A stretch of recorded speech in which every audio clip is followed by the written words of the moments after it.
হিন্দু সম্প্রদায়ের অন্যতম ধর্মীয় উৎসব সরস্বতী পূজা আজ সোমবার। প্রতি বছর মাঘের শুক্লা পঞ্চমী তিথিতে হয় বাগদেবীর এই আরাধনা। আজকের পঞ্চমী তিথিতে অগণিত ভক্ত বিদ্যা ও জ্ঞানের অধিষ্ঠাত্রী দেবী সরস্বতীর চরণে পুষ্পার্ঘ্য অর্পণ করবেন। অজ্ঞতার অন্ধকার দূর করতে কল্যাণময়ী দেবীর পাদপদ্ম প্রণতি জানাবেন তারা।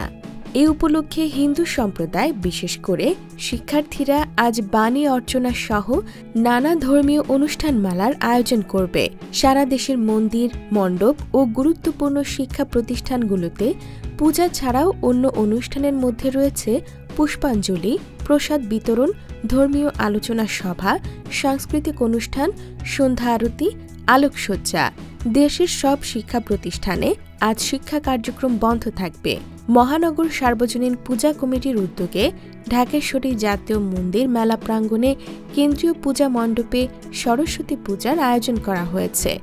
ঢাকা বিশ্ববিদ্যালয়ের জগন্নাথ হল কেন্দ্রীয় পূজা মণ্ডপ ছাড়াও হল মাঠে বিভিন্ন বিভাগের আয়োজনে পূজা মণ্ডপ স্থাপন করা হয়েছে। বেগম রোকেয়া, শামসুন নাহার, কুয়েত মৈত্রী, ফজিলাতুন্নেসা মুজিব সহ বিভিন্ন হলেও আলাদাভাবে পূজার আয়োজন করা হয়েছে।